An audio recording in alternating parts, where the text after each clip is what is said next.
Dear friends, welcome all of you.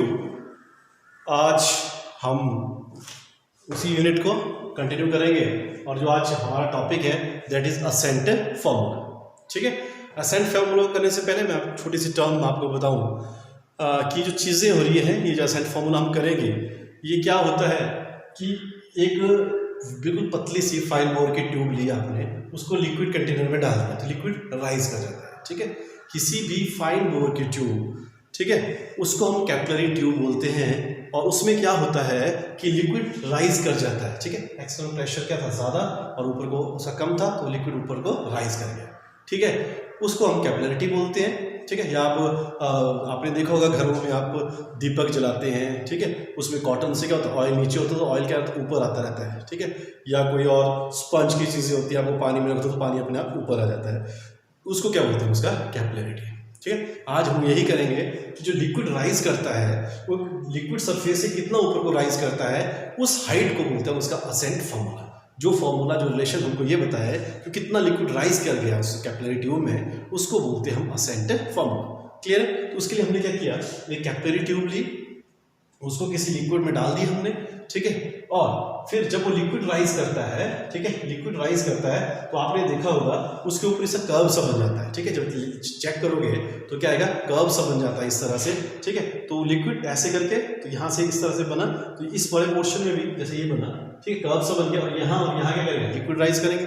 यहाँ तक आप निकाल देंगे इतना लिक्विड है, ठीक है, उसका मास निकाल देंगे, सब कुछ हो जाएगा, वेट भी निकाल देंगे, लेकिन यहाँ जो है ये भी हमें निकालना है। क्लियर है? अब कैसे करें सिस्टमेटिकली देखिए।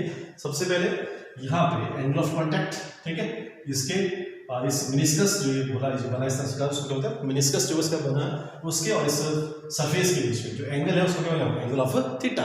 ठीक है, तो ये टेंशन क्या होगी इसकी, टी, तो इस टेंशन टी, ठीक है, टेंशन टी जो एंगल अब थीटा होगा, इसका नॉर्मल रिएक्शन क्या मिल गया आर, और आर और टी टेंशन सेम रहेगी।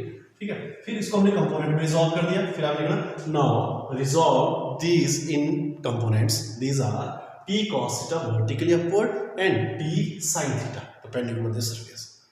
क्लियर है? उसी तरह से यहाँ पे, ठीक है, इस तरह का ये सरफेस है, मानो यहाँ पे ये लगा इस तरह से अपवर्ड, हर एक पॉइंट पे ये फोर्स लगेगी।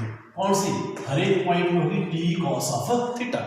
ठीक है, अगर ये पूरे सरफेस की हम बात करें तो जो टोटल फोर्स लगी, ठीक है, जो टोटल फोर्स लगी, ठीक है, टोटल अपवर्ड फोर्स लगी, दैट इज एक पॉइंट पे कितनी हुई, t cos थीटा, और टोटल कितना बना इसका, टोटल पॉइंट मिलाएंगे तो क्या बन गई उसकी सर्कमफ्रेंस, और सर्कमफ्रेंस कितना हुआ 2 पाई r।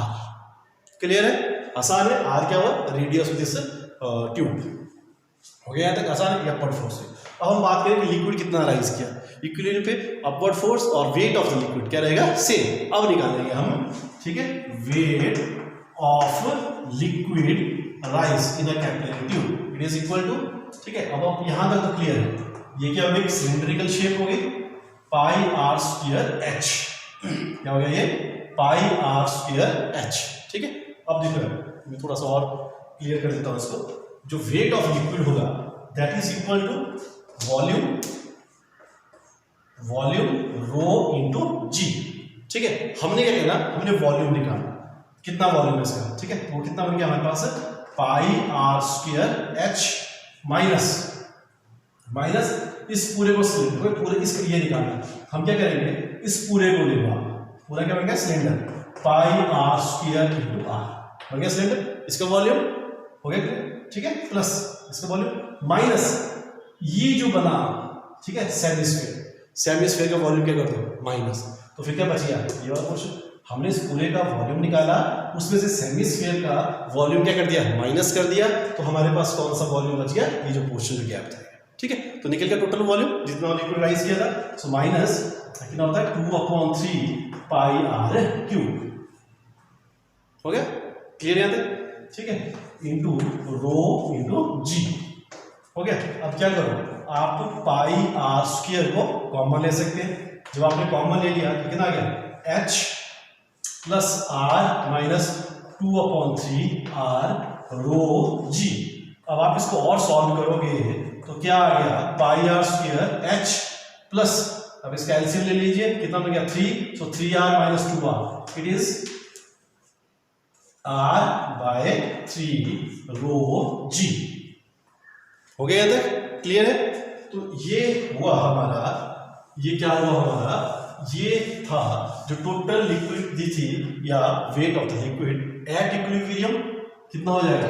T into T cos theta into 2 pi r net upward force, it is equal to this force pi r square, ठीक है, H plus r/3 rho g।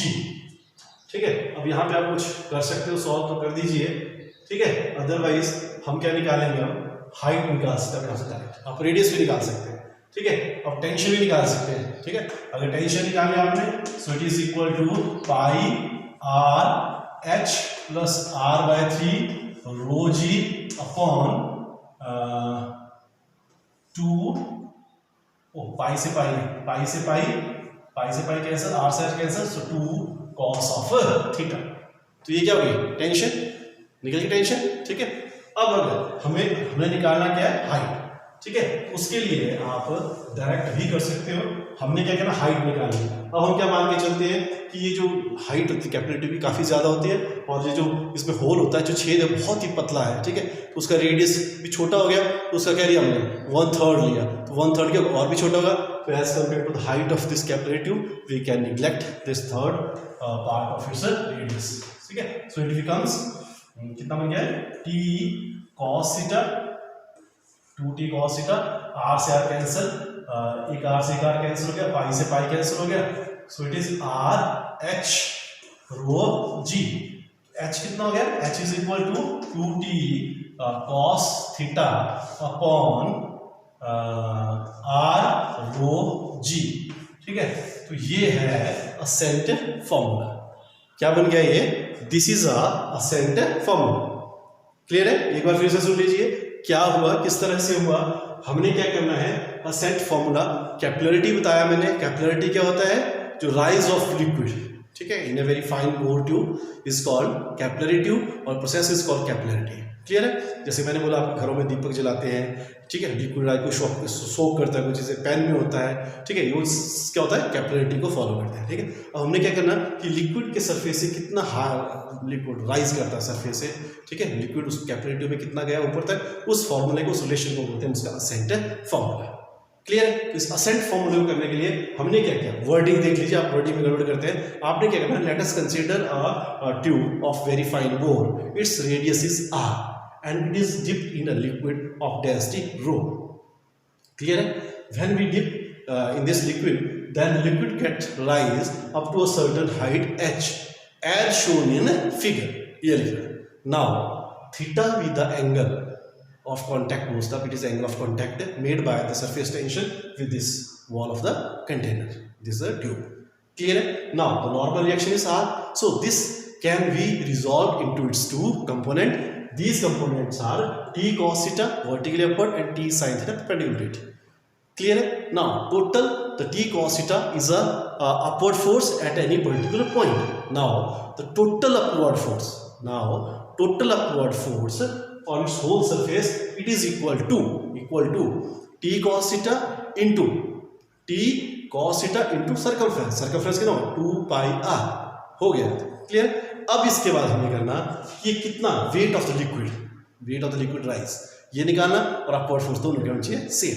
Wait of liquid जितना rise किया, उसको निकालने के लिए हमने क्या किया था, weight it is equal to rise of volume into density of the water into the acceleration due to gravity, v rho g। v क्या हुआ? कितना लिक्विड राइज किया, हमने बोला यहाँ तो क्लियर है, हाइट है, फिर मिनिस्कस का ये जो गैप है, ये वॉल्यूम निकालना। इसके लिए क्या करेंगे हम, इस पूरे को एक सिलेंडर मान लो जिसकी हाइट भी h है, रेडियस भी r है, सॉरी हाइट r है, रेडियस भी r है, तो कितना बन गया? पाई r स्क्वायर इनटू r, ठीक है। फिर सेमीस्फीयर का वॉल्यूम ले लो, फिर इसको हमने क्या किया, माइनस कर दिया, तो ये वाला पोर्शन वॉल्यूम आ गया, ठीक है। फिर दोनों को आपस में क्या इक्वेट किया, इक्वेट करके ये काट के फिर हम क्या बोलेंगे, this tube is very fine bore, so r/3 can be neglected as compare to total height of the liquid rise. तो कर दिया, फिर हमारे पास ये आ गया, फिर पाई से पाई कैंसिल, r से एक r कैंसिल, फिर आ गया 2T cos theta is equal to इतना, ठीक है। फिर h आ गया, h निकालना, so it is equal to 2T cos theta upon r rho g। So this is all about ascent formula, most important topic है जो एग्जाम में पूछा जाता है और इस बार टॉपिक 100% आएगा। सो आप इसे ध्यान से कीजिए। Thank you very much, have a great